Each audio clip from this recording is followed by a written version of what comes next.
तो अब बात करते हैं दिल्ली पर परेशानियों की ट्रिपल अटैक की। कहीं बूंद बूंद की मारामारी है तो कहीं खुलेआम हो रही है पानी की बर्बादी।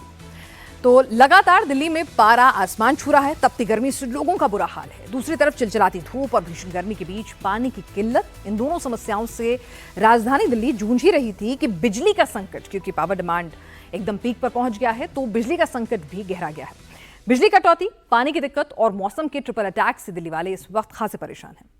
घर में पीने का पानी नहीं है, गर्मी से बचने के लिए पंखे और एसी का सहारा है तो पावर कट्स हो रहे हैं। ये 3 तस्वीरें दिल्ली की हैं। चढ़ता पारा कैसे दिल्ली वालों को परेशान कर रहा है और जो तमाम दिल्ली के पावर प्लांट्स हैं वो फुल कैपेसिटी के बावजूद भी दिल्ली की पावर डिमांड को पूरा नहीं कर पा रहे हैं। इस बीच मंडोला प्लांट में आग लग गई, जिसकी वजह से पावर कट्स और तमाम दिक्कतें अलहदा से पैदा हुई और दिल्ली वाले इस वक्त प्यासे हैं। हर साल दिल्ली की ये स्थिति होती है, लेकिन अभी फिलहाल देखिए कि किस तरह से टैंकर्स भी दिल्ली वालों की पानी की जरूरतों को पूरा करने में कामयाब नहीं हो पा रहे हैं।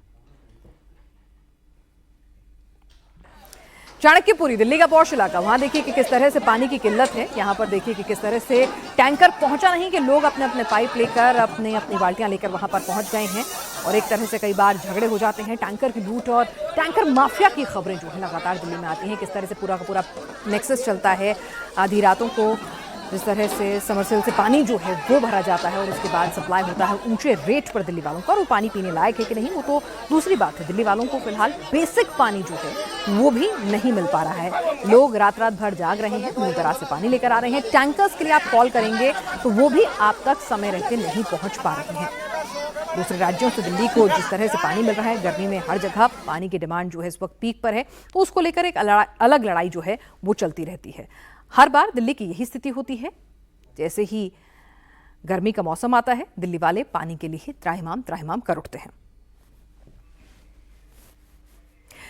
दिल्ली जल संकट पर सुप्रीम कोर्ट ने टैंकर माफिया पर सवाल उठाए हैं। सुप्रीम कोर्ट ने दिल्ली सरकार से पूछा है कि क्या टैंकर माफिया के खिलाफ कोई कदम उठाया गया या कोई कार्रवाई की गई। सुप्रीम कोर्ट ने टिप्पणी करते हुए कहा कि अगर आप टैंकर माफिया के खिलाफ कोई कार्रवाई नहीं कर रहे तो हम दिल्ली पुलिस से उनके खिलाफ कार्रवाई करने को कहेंगे। इसके साथ ही कोर्ट ने पानी की बर्बादी को लेकर भी क्या कुछ कदम उठाए जा रहे हैं, इसको लेकर सवाल पूछा है। इस बीच पानी की किल्लत पर दिल्ली सरकार ने बड़ा फैसला किया है। अब एडीएम और एसडीएम पाइपलाइन की मॉनिटरिंग करेंगे। पानी की बर्बादी रोकने के लिए सरकार ने फैसला किया है। इससे पहले चालान की बात भी कही गई थी कि जो लोग पानी की बर्बादी कर रहे हैं उनका चालान जो है वो काटा जाएगा, लेकिन कितना वास्तविक और प्रैक्टिकली फिजिबल होता है फैसला, ये सवाल हमेशा बना रहता है। तपती दोपहर में एक तो तापमान 45 डिग्री के करीब पहुंच चुका है, दूसरा घर में बत्ती गुल है। मंगलवार को दोपहर में दिल्ली के कई इलाकों में अचानक से पावर कट हो गया था। मंगलवार की बात करें तो लक्ष्मी नगर, नरेला, सिविल लाइन, सुखदेव विहार, ITO, model town, Mukherjee Nagar, गुलाबी बाग, लाजपत नगर, रोहिणी, जहांगीरपुरी, शक्ति नगर, जामिया, कश्मीरी गेट, सरिता विहार, विजयनगर, यहाँ पर बिजली जो है वो गुल हो गई। लोग परेशान हो गए कि आमतौर पर दिल्ली में पावर कट जो है कम होता है, गर्मियों के मौसम में अगर होता भी है तो भी कम होता है, लेकिन कई घंटे इन इलाकों में बिजली जो है वो चली रही। बिना पंखे बिना एसी के लोग जो हैं परेशान हो गए, हलकान हो गए। दरअसल बिजली कटौती क्यों हुई ये भी आपको बता देते हैं। एक तो डिमांड जो है वो मीट करने में दिल्ली को दिक्कतें आ रही हैं, लेकिन इसके बीच एक और बड़ी दिक्कत क्या हो गई थी कि मंडोला पावर ग्रिड का सबस्टेशन फूक गया, उसमें आग लग गई। पूर्वी और मध्य दिल्ली के कई इलाके से प्रभावित हुए, यहां तक कि सेक्रेटरीट में भी काफी देर तक दिल्ली नहीं हुई। मंडोला पावर ग्रिड से दिल्ली को 1200 मेगावाट बिजली जो है उसकी सप्लाई होती है। बिजली सप्लाई पर असर पड़ा। उत्तरी दिल्ली के कुछ इलाकों में भी बिजली कटौती की खबरें आई। बिजली डिस्ट्रीब्यूशन करने वाली कंपनियों के अधिकारियों की माने तो बिजली गुल होने से मध्य और पूर्वी दिल्ली के कई इलाके प्रभावित हुए। वहीं उत्तरी दिल्ली में भी कुछ इलाकों को बिजली आपूर्ति की कमी से दो चार होना पड़ा। भीषण गर्मी में बिजली सिर्फ आम घरों में भी गुल नहीं हुई, बल्कि उपराज्यपाल, सीएम आवास में भी बताया जा रहा है कि पावर सप्लाई जो है कुछ देर तक बंद रही। उत्तर प्रदेश के मंडोला सब स्टेशन से दिल्ली को करीब 1200 मेगावाट बिजली मिलती है, जिसकी वजह से उसमें आग लगी, जिसकी वजह से सेंट्रल दिल्ली, पूर्वी दिल्ली में दिक्कतें आई और सप्लाई पर असर पड़ा। और आपको बता दें कि जब तक ये पूरा फंक्शनल प्लांट नहीं हुआ तब तक दिल्ली वाले बिजली की कटौती से परेशान रहे। भीषण गर्मी के बीच दिल्ली में इस समय बिजली की मांग जो है वो पीक पर पहुंच जाती है। 7000 से 8000 मेगावाट के बीच जो है डेली डिमांड है।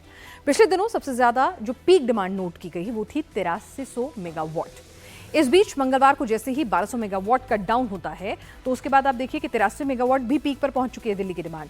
उसके बाद दिल्ली वालों की हालत खराब हो जाती है। 1.5 से 2 घंटे के करीब मशक्कत के बाद इलाकों में बिजली सप्लाई को दुरुस्त किया गया और तब जाकर लोगों ने राहत की सांस ली है।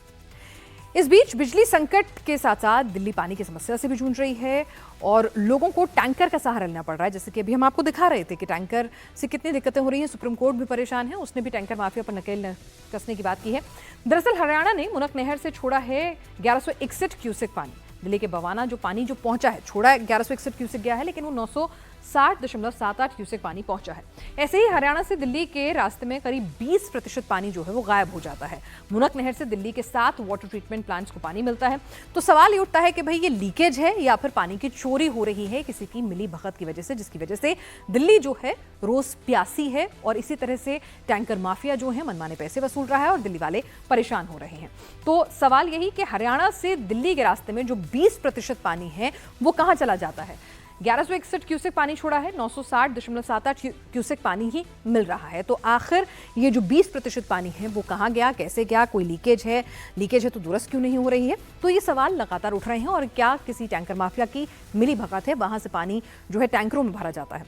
दिल्ली में चाणक्यपुरी के संजय कैंप में पानी के लिए हर रोज लोग परेशान हो रहे हैं। टैंकर के लिए लोग घंटों इंतजार करते हैं, इसके बाद भी सिर्फ कुछ किस्मत वालों को ही पानी मिलता है। कई लोग पानी के टैंकर से खाली हाथ लौट चले जाते हैं। भीषण गर्मी के साथ ही राजधानी दिल्ली में पानी की किल्लत जो शुरू हुई थी वो 10-15 दिनों से लगातार बनी हुई है। मैं इस वक्त चाणक्यपुरी के संजय कैंप इलाके में हूं। इस इलाके में अगर आप देखें कि ये टैंकर सबसे बड़ा सहारा है और टैंकर आते ही मिनटों में लोग किस तरह से पाइप इसमें डाल के और पानी भरने की कोशिश करते हैं। कोई 5 लीटर का डब्बा, कोई 10 लीटर का डब्बा, और इस तरह से चारों तरफ इस इलाके में ऐसा लगेगा कि जो भी लोगों के घरों में बर्तन है वो उठा के लेके पहुंच जाते हैं टैंकर के पास में और पानी भरना शुरू कर देते हैं। सबसे बड़ा काम आज के दिन में ये रह गया है इस इलाके में रहने वाले लोगों के लिए कि किसी भी तरह से टैंकर जब आता है तो वो पानी भरें। लोग अपना काम धंधा छोड़ के सबसे पहले कोशिश ये करते हैं कि किसी भी तरह से पानी भर लें। दिल्ली सरकार ये कहती है कि हरियाणा से उसे पानी कम मिल रहा है, लिहाजा वो दिल्ली की जनता को पानी नहीं दे पा रही है। लेकिन सच्चाई ये है कि इन इलाकों में पानी का कोई स्थायी समाधान ढूंढा ही नहीं गया है और इसी तरह से परेशानी होती है। गर्मी के दिनों में ये परेशानी और बढ़ जाती है। दिन में 1-2 बार जो टैंकर आता है उसी के भरोसे लोग रहते हैं। ये बताइए कितनी देर में टैंकर आता है, दिन में कितनी बार आता है? एक बार आता है सुबह में सर। सुबह में सर एक बार आता है, वो सर 8 बजे तक भी 9 बजे आता है, ऐसे टैंकर आता है। आप लोग इंतजार करते रहते हैं कि जो इंतजार भी करते हैं सर। डिप्टी 9 बजे डिप्टी 9 बजे निकल जाते हैं, पानी कभी भर पाते हैं, नहीं तो कभी नहीं भर पाते हैं सर। ऐसा ही होता है सर। कितना पानी भर लेते हैं एक बार टैंकर आता है? बस ये 40-50 लीटर पानी भरते हैं। 2 देख रहे थे ये भराया चला गया पानी। कितना लगी हुई है, पानी इतना भरा है खत्म हो जाएगा। आप स्थानीय लोगों की बात आपने सुनी कि किस तरह से दिक्कत होती है उनको और 9 बजे तक, सुबह 7 बजे से 9 बजे तक इंतजार करते रहते हैं, फिर जाके कहीं पानी उनको नसीब हो पाता है। और ये देखिए कि छोटे छोटे बच्चे यहाँ पे किस तरह से अपने घर में पानी पहुंचे इसकी कोशिश कर रहे हैं। छोटे छोटे डब्बे और बर्तन लेके यहाँ पे पहुंचे। कोशिश ये रहती है कि जैसे ही टैंकर आसपास आए, घर का कोई एक युवक इस टैंक पे, वाटर टैंक पे चढ़ जाए और इसमें किसी भी तरह से पानी डाल दे, वो पाइप डाल दे और उसी पाइप के जरिए पानी भरा जाता है। और 10 से 15 मिनट में इस पूरे इलाके में जो लोग 2 घंटे से इंतजार कर रहे थे वो इस टैंकर को खाली कर देंगे और फिर अगले दिन तक इसी तरह से इंतजार करना पड़ेगा। तो दिल्ली में जिस तरह से अवैध कॉलोनियां बस्ती चली गईं और उन तक पानी पहुंचाया गया और जिस तरह से टैंकर माफिया फला फूला है और पानी की लीकेज बर्बादी, वो तो अलग ही वजह है। पूरी सांठगांठ जो है हर साल दिल्ली वालों को यूं ही परेशान करती है। तो बिजली पानी को लेकर बवाल तो हो ही रहा है दिल्ली में, लेकिन लॉ एंड ऑर्डर को लेकर सवाल है जम्मू कश्मीर में। एक बार फिर आतंकियों ने सर उठाना शुरू कर दिया और इस बार टारगेट कश्मीर नहीं बल्कि जम्मू रीजन को भी बनाया जा रहा है। 72 घंटे के भीतर अलग अलग जगहों पर 3 आतंकी हमले हुए। कठुआ में आतंकियों ने एक गांव में घुसकर आतंकी हमले को अंजाम दिया। आतंकियों ने गांव में घुसकर लोगों को बंधक बनाने की कोशिश की। सूचना मिलते ही पुलिस की टीम वहां पहुंच गई, जिसमें पुलिस और आतंकियों के बीच सीधी फायरिंग हुई, जिसमें एक आतंकी मौके पर ही ढेर हो गया तो वहीं दूसरा आतंकी जंगल में छिप गया है, जिसकी तलाश अभी जारी है क्योंकि मुठभेड़ में एक जवान भी शहीद हुआ है। इसके अलावा डोडा की बात करें तो सेना के नाके पर आतंकियों ने अटैक किया है, जिसमें सेना के क्यूआरटी के 3 जवान घायल हो गए हैं। आपको बता दें कि इससे पहले 9 जून को रियासी में आतंकी हमला हुआ था, जिसमें आतंकियों ने शिवकोड़ी से माता वैष्णो देवी बेस कैंप की ओर लौट रहे श्रद्धालुओं की बस को निशाना बनाया था। आतंकियों की गोली बस ड्राइवर को लग गई, जिसके बाद बस खाई में जा गिरी, जिसमें 10 लोगों की मौत हो गई थी और 40 लोग घायल हो गए थे। रियासी के बाद आतंकियों ने कठुआ में सिविलियन को बंधक बनाने की कोशिश की, जिसमें एक आतंकी मारा गया जबकि 3 लोग घायल हो गए और इलाज के दौरान एक जवान शहीद हो गया। तो वहीं डोडा में आतंकी हमले में सेना के 2 जवान घायल हुए हैं। तो 72 घंटे में ये 3 अटैक बौखला गए हैं आतंकी और अपना टारगेट भी चेंज कर दिया है। और सवाल ये है कि जिस तरह की बम्पर वोटिंग हुई है और अब फिर चुनाव होने जा रहे हैं, तो ऐसे में कहीं ना कहीं आतंकी जो हैं वो दहशत फैलाना चाहते हैं। घर में जाकर कुछ लोगों से पानी वगैरह मांगने की कोशिश की, तो जब लोग दहशत में आए तो उसके बाद जैसे सूचना मिली इसकी, तो यहाँ पर SHO और SDPO की टीम मौके पर पहुँची और चूँकि उसमें एक आतंकवादी ने उन पर ग्रेनेड लॉक करने की कोशिश की और एक्सचेंज ऑफ फायर में वो टेररिस्ट मारा गया। तो ये टेररिस्ट मारा गया है और जो दूसरा आतंकवादी है वो इस इलाके में छिपे होने की उसकी खबर है और अभी सर्च ऑपरेशन जारी है। छतरकला में बेसिकली हमारा डिप्लॉयमेंट है ऑलरेडी, तो उसमें 4RR और हमारे पुलिस का जॉइंट नाका होता है, उस पर फायर हुआ है और अभी रिटेलिएट किया गया और एनकाउंटर जारी है। इसके अलावा जो अनकन्फर्म्ड र्यूमर्स हैं इसकी रिगार्डिंग किसी की मृत्यु होने की, किसी की हॉस्टेज होने की अनकन्फर्म्ड र्यूमर्स हैं, तो लिहाजा मैं ये भी कहना चाहूँगा कि इन र्यूमर्स पर न जाए और हम इसका पहले कंफर्मेशन देंगे, उसके बाद ही होंगे। और कठुआ में सुरक्षा बलों ने एक आतंकी को मार गिराया है। दूसरे आतंकी की तलाश के लिए पूरे इलाके में सर्च ऑपरेशन जारी है। सुरक्षा बलों ने पूरे इलाके को घेर रखा है। ड्रोन से निगरानी हो रही है ताकि जो आतंकी छुपा है उसका सही लोकेशन जो है वो ट्रेस हो सके। इस वक्त हम हीरानगर के कोटा स्वाल गांव में पहुंचे हुए हैं, जहां पे रात को आतंकवादियों द्वारा जो है वो हमला किया गया सिविलियन के ऊपर। यहाँ पे आपको दिखा दूं कि यह अभी सर्च जो है वो चल रहा है। अगर मैं बात करूं तो कल 2 से 3 लोग जो थे वो यहाँ के लोकल लोगों से मिले और पानी मांग रहे थे। उसके बाद पानी मांगने के बाद उन लोगों के ऊपर ही फायर जो है वो उन्होंने खोल दिया।